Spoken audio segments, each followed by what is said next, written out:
Hello students, आपका स्वागत है यार एग्जाम पर। और जो अपना चैप्टर चल रहा था वो था मेटल एंड नॉन मेटल, धातु और अधातु, जिसके अंदर आज का जो टॉपिक हमारा है वो क्या है, वो आपका extraction of metals toward the top of the activity series, यानी सक्रियता श्रेणी में सबसे ऊपर आने वाली धातुओं का निष्कर्षण। हमने दो मतलब एक तो मिडल वाली का और एक लोअर वाली का क्या कर लिया था, एक्सट्रैक्शन के बारे में पढ़ चुके थे। अब बात किसकी करेंगे, जो बिल्कुल टॉप में आती है धातुएं, जो सक्रियता श्रेणी की रिएक्टिविटी सीरीज के क्या आती हैं, बिल्कुल ऊपर आती हैं। जैसे कौन कौन सी वो मेटल, सोडियम, पोटेशियम, कैल्शियम और मैग्नीशियम और एल्यूमिनियम। तो इनकी जो इंप्योरिटीज होती है ना, वो किसके रूप में पाई जाती है मेनली। अगर मैं इनकी बात करूं, सोडियम, पोटेशियम, कैल्शियम, मैग्नीशियम, इनकी जो अशुद्धियां होती है ना, इंप्योरिटीज, वो किसके रूप में पाई जाती है, ध्यान रखना, क्लोराइड के रूप में। और जो एल्यूमिनियम की पाई जाती है वो किसके रूप में पाई जाती है, ऑक्साइड के रूप में। कैसे, NaCl, sodium chloride, potassium chloride, calcium chloride और मैग्नीशियम क्लोराइड। और एल्यूमिनियम की अशुद्धि किसके रूप में पाई जाती है, ऑक्साइड के रूप में। जब आप पढ़ोगे ना इस टॉपिक को तो आपको लिखा मिलेगा आखिर में ये लाइन।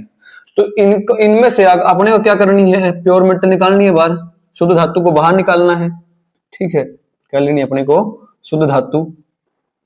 तो क्या करें हम, किस विधि का इस्तेमाल होगा। अगर एक नंबर में पूछे कि भाई एक्टिविटी सीरीज के बिल्कुल टॉप में वाली मेटल का एक्सट्रैक्शन करना है, प्योर फॉर्म में लेके आनी है अपने को, तो उसके लिए हम कौन सी प्रोसेस का या विधि का इस्तेमाल करते हैं। तो अपनी वो विधि या प्रोसेस क्या होगी, इलेक्ट्रोलाइटिक रिडक्शन, विद्युत अपघटन। रिडक्शन मतलब तोड़ना, अपघटन मतलब क्या, तोड़ना, ब्रेक डाउन करना। किसके द्वारा, इलेक्ट्रिसिटी के द्वारा। समझना ये बात कैसे हो, देखो समझो। सॉरी सॉरी भाई, अपना पलटा से बिकर है। अब इसके अंदर कैसे, मतलब क्या करना है अपने को, ये शुद्धियों के रूप में पाई जाती हैं चीजें। तो अपने को मोल्टन स्टेट में, जैसे मान लिया मैं आपको सिर्फ एक का, आप पेपर में एक का दिखा देना, ठीक है, सबका नहीं दिखाना, एक का। जैसे मैंने सोडियम क्लोराइड ले लिया भाई, अब जैसे क्लोराइड के फॉर्म में तो एक्वस होगा ये, या मोल्टन स्टेट में बोल सकते हैं आप इसको, गलित अवस्था में, या मोल्टन क्लोराइड है इसका ये। ठीक है, यानी वाटर के अंदर हमने इसको डाल दिया, सोडियम क्लोराइड का सॉल्यूशन है। ठीक है, अब क्या करोगे, क्या इसके अंदर है सोडियम क्लोराइड, या मोल्टन स्टेट में बोल लो, क्लोराइड गलित है मतलब उसके अंदर। ठीक है, किसकी मात्रा ज्यादा है, क्लोराइड की। ठीक है, इस मेटल के साथ, सोडियम के साथ। तो अब क्या करेंगे आप, अब इलेक्ट्रिसिटी पास करनी है, विद्युत धारा मतलब इसके अंदर से क्या करनी, गुजारनी है। तो अपने को सेटअप करना पड़ेगा, इसको किससे जोड़ना पड़ेगा, यहाँ पे अब क्या लेके आनी पड़ेगी, दो इलेक्ट्रोड लेके आनी पड़ेंगी। क्या लेके आनी पड़ेंगी भाई, दो इलेक्ट्रोड। और ये दो इलेक्ट्रोड किसकी होंगी, अगर मैं बात करूं आपसे, तो ये अपनी इलेक्ट्रोड होगी किसकी। अब इसके अंदर वी टेक टू कार्बन, और कार्बन के ब्रैकेट में लिख रहा हूं मैं ग्रेफाइट, कार्बन रोड। किसकी छड़ लेंगे हम, कार्बन की। और कार्बन में किसकी, ग्रेफाइट की। क्यों, क्योंकि ग्रेफाइट क्या होता है, गुड कंडक्टर ऑफ इलेक्ट्रिसिटी। ठीक है, नॉन मेटल होते हुए भी इलेक्ट्रिसिटी गुड कंडक्टर होता है, विद्युत धारा का सुचालक होता है, एक अधातु होते हुए। कौन, कार्बन। अब इसको किससे जोड़ोगे, बैटरी से। पॉजिटिव सिरा जो बड़ा होता है वो पॉजिटिव, धनात्मक या ऋणात्मक, धनात्मक होगा, नेगेटिव, फिर पॉजिटिव, ऋणात्मक। इस प्रकार से अपनी बैटरी लगती है, जोड़ दिए बैटरी। स्विच लगाना चाहो दिखा दो भाई, लगाना चाहो तो। ठीक है, अब क्या करो, अब यहाँ पे एक को तो बोलेंगे भैया एनोड, और एक को बोलेंगे, क्या बोलेंगे, एक को कैथोड। जिसके ऊपर पॉजिटिव चार्ज है ना, क्या, जिसके ऊपर पॉजिटिव चार्ज है उसको क्या बोलोगे, देखो याद करने तरीका। एक तो अपनी क्या है इसमें, एनोड है, हिंदी में बोलूं तो मैं इसको एनोड, और एक अपनी क्या है, कैथोड। देखो नाम में आने लग रहा है भाई, ए फॉर एड, इस पे पॉजिटिव चार्ज, और कैथोड पे फिर क्या होगा, नेगेटिव। यानी जो बैटरी के पॉजिटिव सिरे से जुड़ेगी ना, बैटरी के पॉजिटिव सिरे से जुड़ेगी वो तो अपनी क्या होगी, एनोड। और जो नेगेटिव सिरे से जुड़ेगी वो अपनी क्या होगी, कैथोड। समझ गए सारे। इसके ऊपर क्या चार्ज है, पॉजिटिव, इसके ऊपर नेगेटिव। तो जैसे ही when we pass electricity through the solution of sodium chloride, जैसे ही हम विद्युत धारा को पास करते हैं, किसमें से गुजारते हैं, आयनिक कंपाउंड की गलित अवस्था या एक्वस सॉल्यूशन में से। आयनिक कंपाउंड है ना ये, ठीक है, sodium chloride Na positive Cl negative. तो सबको पता है भाई, जब भी आयनिक यौगिक मोल्टन स्टेट में लोगे, गलित अवस्था में लोगे, या जलीय घुलनशील अवस्था में लोगे एक्वस फॉर्म में, तो वो क्या करता है, conductor of electricity, conduction of electricity करेगा, यानी अपने कंडक्शन नहीं, कंडक्टर ऑफ इलेक्ट्रिसिटी यानी अपने अंदर से किसको गुजारेगा, विद्युत धारा को गुजारेगा। तो ध्यान रखना, तो इसके अंदर सोडियम क्लोराइड है, तो जैसे आपने इलेक्ट्रिसिटी पास की, ये देखो इसके अंदर था, ये किसके अंदर टूटेगा, it break down into ions, it break down into ions. ये किसके अंदर टूटेगा, ये आयन के अंदर टूटेगा। कौन कौन से आयन, Na पॉजिटिव और Cl नेगेटिव। एक तो सबको पता है भाई, जो आपका Na पॉजिटिव है वो तो क्या होता है, कैटायन, हिंदी में बोलने तो धनायन, और एक Cl नेगेटिव आपका क्या होगा, एनायन यानी ऋणायन होगा भाई। समझ में आई बात सबको। अब क्या होगा, जैसे इलेक्ट्रिसिटी पास करी आयन में टूटेंगे, और आयन में टूटेंगे, देखो अब जो पॉजिटिव है वो किसकी तरफ अट्रैक्ट होगा, नेगेटिव की तरफ, धनात्मक ऋणात्मक की तरफ और नेगेटिव पॉजिटिव की तरफ। तो आपका कैथोड पे क्या जाएगी, फिर सोडियम जाएगी, और क्लोरीन यहां से क्लोरीन के रूप में क्या निकल जाएगी, यहां से बाहर क्लोरीन गैस बाहर निकलेगी, किसकी तरफ जाके, एनोड की तरफ। क्यों, क्योंकि नेगेटिव को पॉजिटिव अट्रैक्ट करेगा, आकर्षित करेगा, धनात्मक को ऋणात्मक और ऋणात्मक को धनात्मक आयन। समझ में आई बात। इस प्रकार से क्या होगा, एक्सट्रैक्शन ऑफ मेटल जो टॉप में होंगी इस प्रकार से, किसके द्वारा, इलेक्ट्रोलाइटिक रिडक्शन यानी विद्युत अपघटन। अपघटन मतलब तोड़ना, देखो तोड़ दिया ना अपने मतलब इसको आयन में तोड़ दिया ना इसको, इस प्रकार से होगा। अगर मैं इसकी जनरल बात लिखूं यहाँ पे लिख देते हैं, जैसे अगर हम बात करूं एट कैथोड, हिंदी में लिखूं कैथोड पर, तो क्या हुआ भाई कैथोड पे, देखो गया था ना Na पॉजिटिव। अब यहाँ पे क्या होगा, Na पॉजिटिव गया था, इलेक्ट्रॉन दे दिया, देखो पीछे पट गए थे, क्या करता, देखो सोडियम के अंदर क्या होता है, हम बता देते हैं, सोडियम का एटॉमिक नंबर कितना होता है, 11, तो 11 ही इलेक्ट्रॉन होते हैं और 11 ही प्रोटॉन। 2 8 1 इलेक्ट्रॉन बाहर छोड़ता था ना, तो Na पॉजिटिव बनता था एक इलेक्ट्रॉन छोड़ के। अब यहाँ पे एक इलेक्ट्रॉन दिया जाएगा, ताकि ये मतलब इसको न्यूट्रल करना पड़ेगा, क्या करना पड़ेगा, इसको न्यूट्रल करना पड़ेगा ना। Na पॉजिटिव है, Na पॉजिटिव मतलब एक प्रोटॉन ज्यादा है, अब एक इलेक्ट्रॉन छोड़ के पहले बना था ना, वैसे हमने पीछे में जब मेटल की नॉन मेटल की रिएक्शन करवाई थी, धातु की और अधातु की जब हमने अभिक्रिया पढ़ी थी, उसके अंदर हमने Na पॉजिटिव बनाया था। लेकिन अब यहाँ पे Na पॉजिटिव से क्या बनाएंगे आप, Na अकेला न्यूट्रल करेंगे अब इसको इलेक्ट्रॉन दे के, ठीक है। आप बैलेंस कर लेना करना चाहो तो, ये अपना क्या हो चुका है, न्यूट्रल हो चुका है, यानी सोडियम प्योर फॉर्म में मेटल अपनी एक्सट्रैक्ट हो चुकी है। जैसे अगर मैं बात करूं अब एट एनोड, यानी एनोड पर, तो एनोड पे क्या हुआ भाई, नेगेटिव था, Cl नेगेटिव था क्लोरीन, और इसमें देखो क्लोरीन पे क्या होता है, क्लोरीन का एटॉमिक नंबर अगर हम बात करूं 17, तो 17 ही इलेक्ट्रॉन होते हैं, और 17 ही क्या होते हैं इसके ऊपर प्रोटॉन। 2 8 7 तो एक इलेक्ट्रॉन लेता है ना, एक इलेक्ट्रॉन लेते 18 होते हैं, तो 18 मतलब इलेक्ट्रॉन ज्यादा हो गए ना, और प्रोटॉन कितने थे 17, तो इलेक्ट्रॉन एक ज्यादा, तो Cl नेगेटिव था। अब इसको इलेक्ट्रॉन बाहर छोड़ना पड़ेगा ना न्यूट्रल होने के लिए, तो क्लोरीन गैस बनेगी और एक इलेक्ट्रॉन में क्या कर देगी, बाहर छोड़ देगी, तब ये बराबर होगी ना इलेक्ट्रॉन की संख्या प्रोटॉन के, और न्यूट्रल होगा ना एटम, फिर वही काम इसमें हुआ ना। अब यहाँ पे जब इसने एक इलेक्ट्रॉन छोड़ दिया बाहर, तो एक प्रोटॉन ज्यादा हो चुका था, यानी अब यहाँ पे 10 इलेक्ट्रॉन थे और 11 प्रोटॉन थे। अब इसको न्यूट्रल होने के लिए क्या चाहिए, एक इलेक्ट्रॉन चाहिए, तो एक इलेक्ट्रॉन दे दिया। अब इसको न्यूट्रल यानी उदासीन होने के लिए क्या करना पड़ेगा, इलेक्ट्रॉन बाहर छोड़ना पड़ेगा, तभी नंबर ऑफ इलेक्ट्रॉन्स और प्रोटॉन की संख्या क्या हो पाएगी, बराबर, और एटम क्या हो पाएगा, न्यूट्रल। तो इस प्रकार क्लोरीन आप बैलेंस करना चाहो तो इसको क्या कर दो, बैलेंस, इस प्रकार से संतुलित करना चाहो तो कर सकते हो। ये पूरा आपको अगर मतलब आएगा 3 मार्क्स का आएगा क्वेश्चन है, तो पूरा आपको अटेम्प्ट करना इस प्रकार से, समझ में आई बात है। इसी प्रकार से इसकी इंप्योरिटी हटेंगी, इसकी ये किसमें टूटेगा, Al3 पॉजिटिव और O2 नेगेटिव के अंदर टूटता है। ये सबको पता है भाई, K positive Cl negative, Ca2 positive Cl negative, Mg2 positive Cl negative. इस प्रकार से आप क्या करते हैं, एक्सट्रैक्शन ऑफ टॉप मेटल, मतलब जो पुराने वाली धातुओं का निष्कर्षण करते हैं। सबको मतलब सबकी समझ में आई चीजें, कि पूरा एक्सप्लेनेशन था किसके बारे में, एक्सट्रैक्शन ऑफ मेटल के बारे में। अब अपना ये और के बारे में चैप्टर हो चुका, मतलब ये पार्ट हो चुका कंप्लीट। अब क्या पढ़ेंगे आगे पढ़ेंगे रिफाइनिंग ऑफ मेटल्स, यानी निष्कर्षण, धातुओं का निष्कर्षण। ये निष्कर्षण क्या होगा, ठीक है, एक्सट्रैक्शन तो पढ़ लिया, अब निष्कर्षण का क्या मतलब है भाई। हमने देखो कैल्सिनेशन के द्वारा, कार्बोनेट और की जो इम्प्योरिटीज थी निस्तापन के द्वारा, यानी जो कार्बोनेट आयस्क था अपना, उसमें जो अशुद्धियां थी उनको बाहर निकाला। फिर रोस्टिंग के द्वारा, भर्जन के द्वारा जो सल्फाइड की अयस्क की अशुद्धियां थी उनको बाहर निकाला।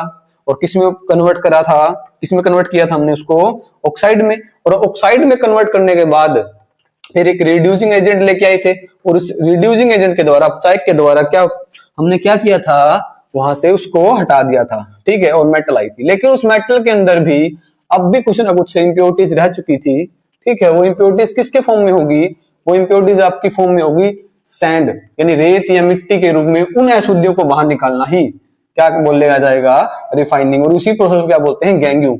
गैंग्यू मैंने बताया था आपको, तीन परिभाषाएं हैं, तीन डेफिनेशन है मिनरल्स की। और यानी अयस्क, मिनरल मतलब खनिज, और गैंग्यू मतलब गैंग। मिनरल्स का मतलब हमने बताया था, क्या बताया था मिनरल्स का मतलब, मिनरल्स का मतलब हमने पढ़ा था, अगर पृथ्वी की भूपटल में, अर्थ क्रस्ट में अगर मेटल ज्यादा है, प्रॉफिटेबल मेटल है, उनको बाहर निकालना, वो मिनरल्स है, ठीक है। जो मेटल पाई जाती है ना अर्थ क्रस्ट में, वो मिनरल्स है, जिसमें मतलब एलिमेंट पाए जाते हैं। और उन्हीं मिनरल्स में से प्रॉफिटेबल मेटल को बाहर निकालना, एक्सट्रैक्शन करना, तो वो क्या कहलाता था, और। किसमें से, उसके और में से।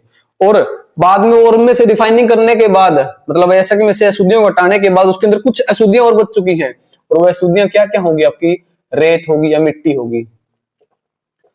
तो इनको मतलब मेटल के साथ जो ये इंप्योरिटीज बचती है उनको क्या बोलते हैं, गैंग। क्या बोलते हैं, गैंग। अब यहाँ पे क्या हुआ फिर,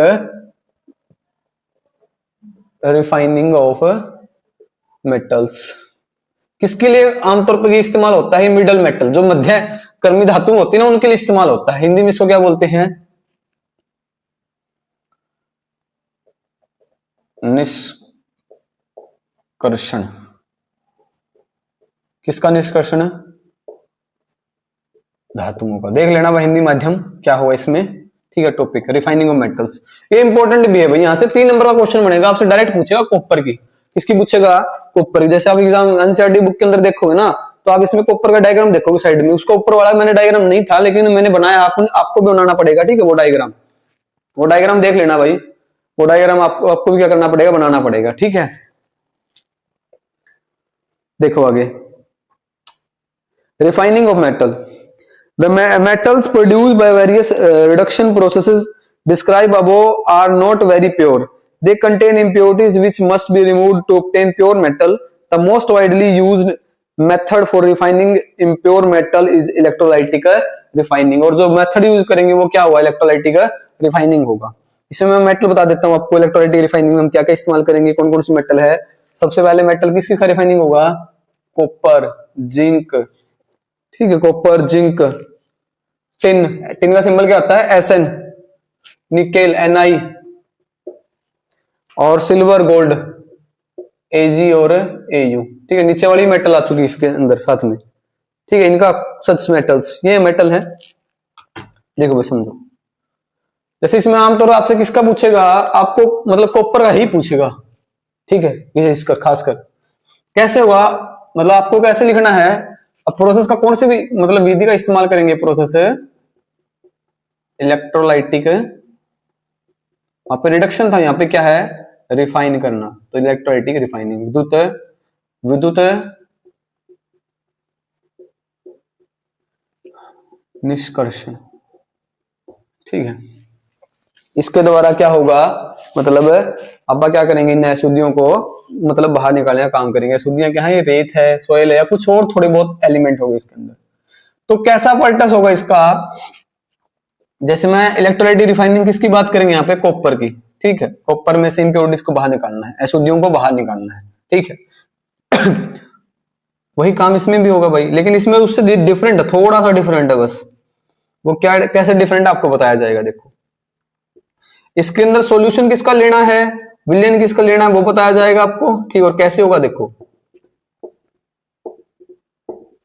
समझो भाई। वही काम इसमें है, एक तो एनोड होगी आपकी, और एक आपकी क्या होगी, कैथोड। एक एनोड होगी और एक आपकी क्या होगी, कैथोड, ठीक है। एनोड किसकी बनी होगी आपकी, एनोड बनी होगी आपकी इम्प्योर कॉपर मेटल, अशुद्ध कॉपर धातु की, और ये किसकी बनी होगी? Pure metal. प्योर मेटल मतलब Cu, कॉपर की शुद्ध धातु।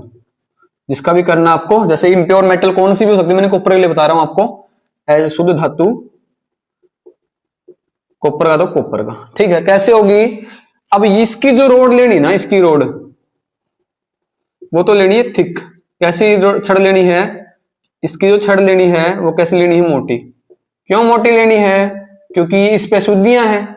और इसकी जो रोड लेनी है ना आपको, वो कैसी लेनी है? थिन। इसकी जो छड़ लेनी है वो कैसी लेनी है? पतली। शुद्ध धातु की छड़ कैसी लेनी है? पतली। यही बात आपको जब पढ़ोगे इसमें लिख रखी है सारी चीजें, ठीक है। तो लगाते हैं भाई, वहां पे किसकी थी? कार्बन की छड़ थी। यहाँ पे किसकी है? उस धातु की जिसका करना है। शुद्ध धातु ले ली, पतली सी छड़। और आप डायग्राम में देखो तो बराबर मिलेंगे, इक्वल। क्यों मिलेंगे आगे बताएंगे। जैसे पतली छड़ ये थी भाई, जैसे मान लो यहाँ पे पतली छड़ ये कैथोड है, और यहाँ पे एनोड लिया यहाँ पर अशुद्ध। इम्प्योर लिख रखा मैंने यहाँ पे नहीं लिख रहा मैं आपको, यहाँ पे डिटेल में मतलब यहाँ पे लिख रखा है सब कुछ, ये देख लेना है, ठीक है। इसको किससे कनेक्ट करेंगे? बैटरी से। और बैटरी से कनेक्ट करेंगे, सबको पता है भाई एनोड किससे कनेक्ट होगा? पॉजिटिव से, और कैथोड नेगेटिव से। तो यहाँ पे नेगेटिव से और ये पॉजिटिव से इस प्रकार बड़ा छोटा बड़ा छोटा बड़ा छोटा, और ये किससे कनेक्ट कर दिया? बैटरी से हमने इन इलेक्ट्रोड को क्या कर दिया? कनेक्ट कर दिया। कर दिया कनेक्ट। स्विच लगाना चाहो लगा दो, आपकी मर्जी। तो क्या होगा अब? इस प्रकार से इलेक्ट्रिसिटी पास होगी। अब देखो भाई सॉल्यूशन किसका लेना अपने को? एसिडिफाइड कॉपर सल्फेट सॉल्यूशन, अम्लीकृत कॉपर सल्फेट का विलयन। एक्वस लिख दिया मैंने ब्रैकेट में। अम्लीकृत क्यों किया? क्योंकि सबको पता है एसिड क्या होते हैं? Good conductor of electricity. तो थोड़ा सा एसिड डाल दिया इसके अंदर, ताकि इलेक्ट्रिसिटी को क्या कर पाए? इलेक्ट्रिसिटी को कंडक्ट कर पाए, विद्युत धारा को अपने अंदर से प्रवाहित होने दे। जैसे ही आप इलेक्ट्रिसिटी गुजारेंगे इसमें से, ये आपकी एनोड है और ये कैथोड है। ये प्योर मेटल कॉपर की, और ये इम्प्योर मेटल है कॉपर की। इसके पास इम्प्योरिटीज हैं। जो क्या होगा? अब इलेक्ट्रोलाइटिक रिफाइनिंग करवाएंगे तो इलेक्ट्रोलाइटिक रिडक्शन होगा ही। क्या होगा? अब विलयन सॉल्यूशन किसमें टूटेगा? सॉल्यूशन टूटेगा Cu2 पॉजिटिव SO4 2 नेगेटिव में टूटेगा भाई सॉल्यूशन। और यहां से आपकी क्या टूटना शुरू हो जाएंगी? एनोड में से कॉपर टूटना स्टार्ट हो जाएगा। कॉपर धातु टूटनी क्या हो जाएगी? शुरू हो चुकी है। और ये किसके अंदर डिसॉल्व होगी? ये आपकी घुलनी शुरू हो जाएगी इस विलयन में, सॉल्यूशन में। The breakdown of anode road and the copper after breaking dissolve in the solution of copper sulfate, and from the solution the copper sulfate goes to the cathode। यानी इस कहने का मतलब क्या है कि एनोड, पढ़ लेना सारी चीज लिख रखी इसके अंदर भाई। एनोड से टूट के विलयन के अंदर घुलना शुरू हो जाएगी ये, और विलयन में से कॉपर कहां चला जाएगा? आपका कैथोड के ऊपर। यहाँ पे जाना मतलब शुद्ध धातु यहाँ पे क्या हो जाएगी? इकट्ठी होनी शुरू हो जाएगी ऐसे, ठीक है। और बराबर देखोगे ना डायग्राम, आप बराबर क्यों देखोगे? क्योंकि इक्वल दिखा रहा है, बीच का मीडिएटर के रूप में दिखा रखा है। तो आपने वही डायग्राम बनाना जो आपकी बुक में जैसा, ठीक है। तो इस प्रकार से कॉपर Cu2 पॉजिटिव इसके ऊपर जाएगी। और जो इंप्योरिटीज यहाँ से, इंप्योरिटीज अशुद्धियां तो टूटेंगी ना, क्या आएंगी यहाँ से? इंप्योरिटीज भी तो आएंगी, अशुद्धियां भी तो आएंगी। वो इंप्योरिटीज अशुद्धियां कहाँ जाएंगी? जो अशुद्धि इस विलयन के अंदर डिसोलेबल होगी, डिसोल्व होगी, वो इसके अंदर घुल जाएगी। और जो घुलनशील होगी, डिसोलेबल होगी, वो सॉल्यूशन के अंदर क्या होगी? घुल जाएगी। और जो इनसोल्यूबल होगी वो कहां इकट्ठी होगी? फिर नीचे।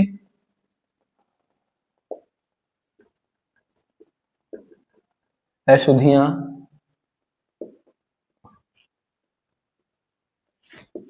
कहां इकट्ठी होगी? एनोड के नीचे, यहां पे इकट्ठी होगी अशुद्धियां। और इसी अशुद्धि को जो एनोड के नीचे इकट्ठी हुई है, इसी में क्या बोलेंगे आप? Anode mud. एनोड हिंदी में क्या बोलेंगे? एनोड पंख। समझ में आई बात भाई? इस प्रकार से पूरी पूरी। और ये अपने पास प्योर फॉर्म में क्या आ गई? एक्सट्रैक्शन ऑफ मेटल किसके द्वारा? इलेक्ट्रोलाइटिक रिफाइनिंग के द्वारा, विद्युत निष्कर्षण के द्वारा। समझ में आया सबको? ये था भाई इसके बारे में, ठीक है। अब आगे क्या टॉपिक है आपका? आगे टॉपिक है कोरोजन। बहुत आसान चैप्टर, बहुत आसान टॉपिक है, और वहां से एक एक नंबर का क्वेश्चन पक्का बनता है, हर बार बनेगा पेपर में। वहां पे आप डेफिनेशन पढ़ोगे, कोरोजन क्या मतलब होता है, कोरोजन के बारे में आप पीछे पढ़ के आए थे, संक्षारण, ठीक है। एक पढ़ोगे रस्टिंग ऑफ आयरन पढ़ोगे, गैल्वेनाइजेशन पढ़ोगे, यस दलेपन जिसको हिंदी में बोलते हैं, ठीक है। एलॉय मिश्र धातु किसे कहते हैं वो पढ़ोगे, ठीक है। देखो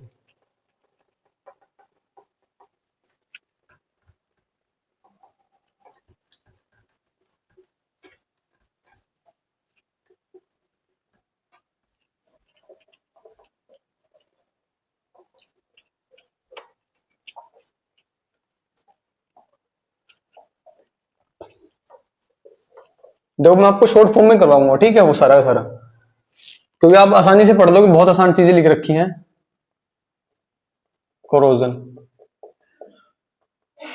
संक्षारण, कोरोजन का मतलब क्या होता है, धातु का खराब होना, धातु का यानी मेटल का खराब होना, किसके कारण है, अटैक, एसिड का अटैक हो सकता है, ऑक्सीजन के अटैक के कारण या वाटर के अटैक के कारण, धातु का खराब होना क्या कहलाता है, कोरोजन यानी संक्षारण मेटल का।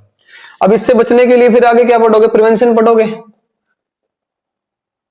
ये इंपॉर्टेंट है यहां से, प्रिवेंशन यानी बचाव का, सुरक्षा, प्रिवेंशन फ्रॉम है कोरोजन, बचाव कैसे होगा भाई, जैसे अब कोरोजन किस किस का होगा, जैसे मान लो आप 3 पॉइंट पढ़ोगे ना, उसके अंदर लिख रखा है, क्या लिखा हुआ है, silver article become blacked after some time when expose to air. भाई सिल्वर है ना, एजी, एजी को जब आप एयर में छोड़ोगे ना, एयर में, वायु में, तो कुछ टाइम के बाद कैसा हो जाता है, ये ब्लैक, काले रंग का हो जाता है। क्यों जाता है, क्योंकि सिल्वर किसके साथ रिएक्शन कर लेता है, ऑक्सीजन में सल्फर के साथ, और सल्फर के साथ रिएक्शन करेगा तो क्या बनाएगा, AgS, सिल्वर सल्फाइड बनाता है भाई, ध्यान रखना, क्या बनाता है, सिल्वर सल्फाइड बनाता है। और कैसे कलर की परत आती है, काले रंग की परत आती है भाई, ब्लैक कलर की आर्टिकल सिल्वर के ऊपर, कुछ टाइम के बाद जब एयर में, वायु में छोड़ते हैं तो, ठीक है। उसी प्रकार जब कॉपर की बात करेंगे, देखो कॉपर ना तो एयर के साथ रिएक्शन करता है, वायु के साथ, ऑक्सीजन के साथ, और ना ही एसिड के साथ, यानी एसिड के साथ रिएक्शन करता है, और ना ही ये एयर, वाटर के साथ, जल के साथ अभिक्रिया करता है। लेकिन एयर के अंदर कौन सी गैस होती है, carbon dioxide gas, sulphur dioxide बोल लो इसको। तो क्या होगा यहाँ पे, क्या बनेगा, copper Cu2 CO3 2 negative, copper carbonate बनेगा भाई। और जब कॉपर कार्बोनेट बनेगा तो इसके ऊपर भी किसकी परत आएगी, कुछ ना कुछ परत आएगी, और इसका कलर कैसा होगा, ग्रीन कलर, कैसा कलर होगा इसका, जब परत आएगी तो ग्रीन कलर, यानी हरा रंग हो जाएगा इसका, ठीक है। आगे पढ़ते हैं, आगे इसका लिख रखा था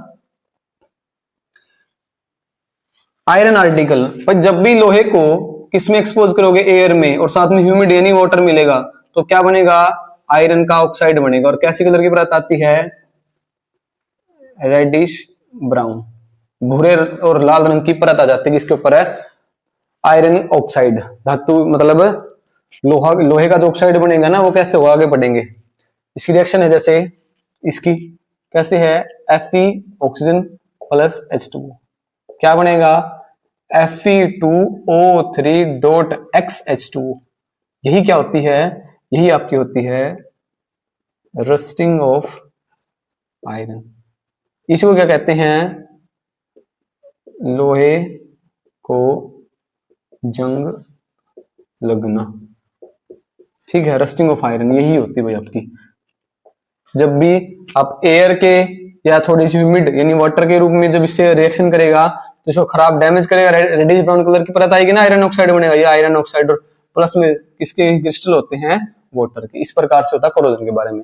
इसका अगर हम प्रिवेंशन की बात करें तो क्या प्रिवेंशन भाई, क्या क्या तरीके हैं लोहे को बचाने के लिए, मतलब लोहे का जो आर्टिकल है उसको अगर खराब होने से बचाना, मतलब बचाना है अपने को, तो उसके लिए क्या क्या तरीके हैं भाई। सबसे पहला तरीका तो आप क्या कर दो, उसको पेंट कर दो, ठीक है, या फिर ग्रीस या ऑयल के द्वारा, ये तरीके हैं, ठीक है, आप आसानी से पढ़ लोगे इनके बारे में। आगे जो इंपॉर्टेंट है इसमें क्या इंपॉर्टेंट है भाई, क्या करो, एक प्रोसेस पढ़ेंगे गैल्वेनाइजेशन, यस दलेपन। तो उसके अंदर जब पढ़ोगे ना तो क्या पढ़ोगे भाई, जो भी आयरन का आर्टिकल है यानी लोहे का जो भी आर्टिकल है उसके ऊपर किसकी परत चढ़ाना, पतली सी परत, जिंक की परत चढ़ाना, यानी एक प्रोसेस पढ़ोगे गैल्वेनाइजेशन, हिंदी में क्या बोलते हैं, यस दलेपन। यस दलेपन का मतलब क्या होता है, आयरन आर्टिकल के ऊपर लोहे के कुछ भी जो आर्टिकल होगा उसके ऊपर किसकी परत चढ़ाना, पतली परत चढ़ाना, या स्टील के ऊपर भी हो सकती है, क्योंकि स्टील भी किससे बनता है, आयरन से, लोहे से बनता है, थिन लेयर, पतली परत, किसकी पतली परत? जिंक, जिंक, जिंक की पतली परत के ऊपर, लोहे के ऊपर, उसको क्या बोलते हैं? गैल्वेनाइजेशन, यस दलिपन कहते हैं। ये ध्यान रखना भाई। अब आगे क्या तरीका, क्या और भी मेटल्स को बताया जा सकता है कोरोजन से? बिल्कुल बताया जा सकता है। क्या करके? उनका एलॉय बना के। एलॉय का मतलब मिश्र धातु बना के। और मिश्र धातु अगर आपसे एक नंबर में पूछे फिल इन द ब्लैंक्स में कैसा मिक्सचर होता है, मिक्सचर होगा एक, पहली बात तो यही, क्या होगा? एक मिक्सचर यानी मिश्रण होगा। और 9वीं कक्षा के अंदर आप पढ़ के आ चुके हैं कि मिश्रण दो प्रकार के होते हैं, होमोजीनियस और हेट्रोजीनियस मिक्सचर। तो जो आपका एलॉय कैसा मिक्सचर होगा, ध्यान रखना, एक नंबर के अंदर क्वेश्चन बनता है, कैसा मिक्सचर होता है? होमोजीनियस मिक्सचर होता है। यानी हिंदी में अगर मैं बात करूं, एक तो विषमांगी मिश्रण होता है और एक समांगी मिश्रण होता है। तो ये कैसा मिश्रण होता है? समांगी मिश्रण। ध्यान रखना भाई, कैसा मिश्रण होता है? समांगी मिश्रण होता है एलॉय। किस किस का? ये आपकी मेटल के साथ मेटल का हो सकता है, मेटल प्लस मेटल, यानी धातु के साथ धातु का मिश्रण हो सकता है। दो आर्टिकल होंगे इसके अंदर, ठीक है, एक धातु, दोनों धातु हो सकती है, या फिर मेटल के साथ क्या हो सकती है आपकी? नॉन मेटल, यानी धातु के साथ आपकी क्या हो सकती है? अधातु। ठीक है, इनका मिक्सचर ही क्या कहलाता है? Homogeneous mixture of homogeneous mixture of two or more metal or metal and non metal is called alloy. यानी जब एक विषमांगी मिश्रण धातु या धातु के साथ या धातु का अधातु के साथ, उसको क्या बोलते हैं? मिश्र धातु बोलते हैं। कैसे बनेंगे? आगे एग्जांपल पढ़ेंगे। इसके एग्जांपल बहुत इंपॉर्टेंट है, वहां से एक नंबर का पेपर में बनता ही बनता है भाई, एग्जांपल इंपॉर्टेंट है। ठीक है, 3-4 एग्जांपल है, इंपॉर्टेंट है, पेपर में बनता ही बनता है। अब इससे पहले एक बात सुनो, क्या बात है कि भाई जैसे आयरन का आर्टिकल होता है ना, कभी भी हम चीजें बनाते हैं ना लोहे से, तो कभी भी प्योर आयरन का इस्तेमाल नहीं करते, हम शुद्ध धातु का, शुद्ध लोहे का इस्तेमाल नहीं करते। क्यों नहीं करते? क्योंकि जो शुद्ध धातु, शुद्ध लोहा होता है ना, वो आपका कैसा होता है? नरम लोहा होता है, सॉफ्ट होता है। अगर वो सॉफ्ट है तो उससे आर्टिकल, जो भी सब्सटेंस, जो भी चीजें बनाएंगे, पदार्थ बनाएंगे, वो नहीं बनेंगे। तो इसलिए उसको थोड़ा सा क्या करते हैं? हार्ड करते हैं। कैसे हार्ड करते हैं? उसके अंदर थोड़ी सी इंप्योरिटीज मिला के। किसके रूप में इंप्योरिटीज? कार्बन के रूप में। तो आयरन के अंदर कार्बन की अशुद्धि वो कई बुक में 0.05% भी मिल सकता है और कई बुक में 0.03% भी मिल सकता है भाई। कार्बन ऐड किया जाता है, ठीक है। अब मेटल एक नॉन मेटल, तो एलॉय तो बनेगा। तो इस प्रकार से कैसा हो सकता है? ये कैसा हो जाता है? हार्ड आयरन, कठोर लोहा बन जाता है। किससे? ये प्योर आयरन था, और प्योर आयरन कैसा होता है? सॉफ्ट, नरम होता है भाई, शुद्ध लोहा। इसलिए उसके अंदर किसकी क्या मिलाया जाता है? 0.05% या 0.03% कार्बन मिलाया जाता है, ताकि उसको हार्ड बनाया जा सके और फिर इसको इस्तेमाल में लिया जा सके इंडस्ट्रीज के अंदर। ठीक है, अगर इसके अंदर मैं क्या मिला दूं? निक्रोम या क्रोमियम, जैसे इसके अंदर अगर पढ़े हम आगे,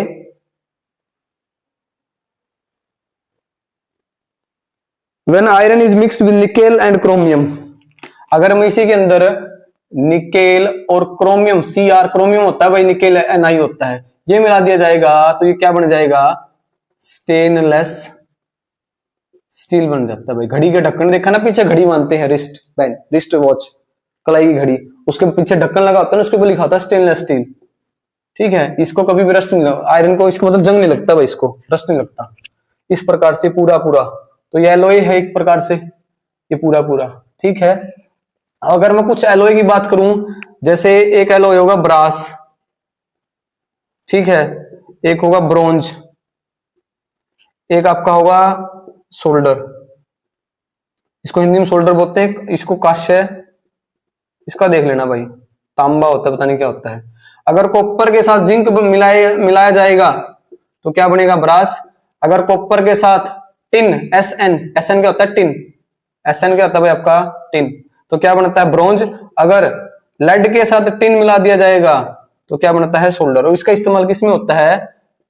आगे पढ़ोगे, वायर को जोड़ने में, देखो पढ़ते हैं, इसमें एक लाइन आएगी आखिर में, बिल्कुल आखिर में, solder an alloy of lead and tin has a low melting point and is used for welding electrical wire together। मतलब इलेक्ट्रिकल वायर को जोड़ने के लिए इस सोल्डर के, इस मिश्र धातु एलॉय का क्या होता है? इस्तेमाल होता है। क्यों? क्योंकि इसका मेल्टिंग पॉइंट क्या होता है? गलनांक बिंदु बहुत ही कम होता है, इसलिए इसका इस्तेमाल हम किस में करते हैं? तारों को जोड़ने में इस्तेमाल करते हैं, वेल्डिंग में। समझने की बात, वो वेल्डिंग का देखा ना वो चीज, लोहे के पार्ट को जोड़ने में इसका इस्तेमाल होता है, ध्यान रखना है चीज।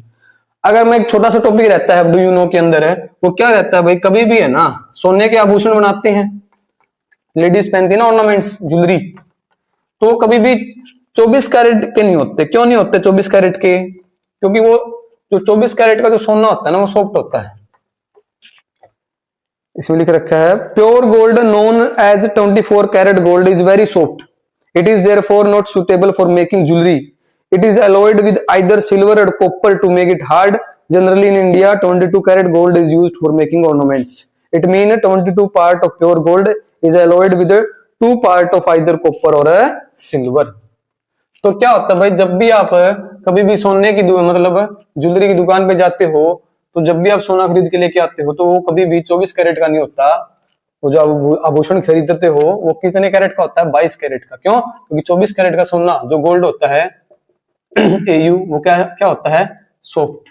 इसलिए 22 कैरेट गोल्ड के अंदर क्या मिला दिया जाता है? 2 कैरेट या तो कॉपर या फिर सिल्वर, और उस आभूषण का आप क्या करते हैं?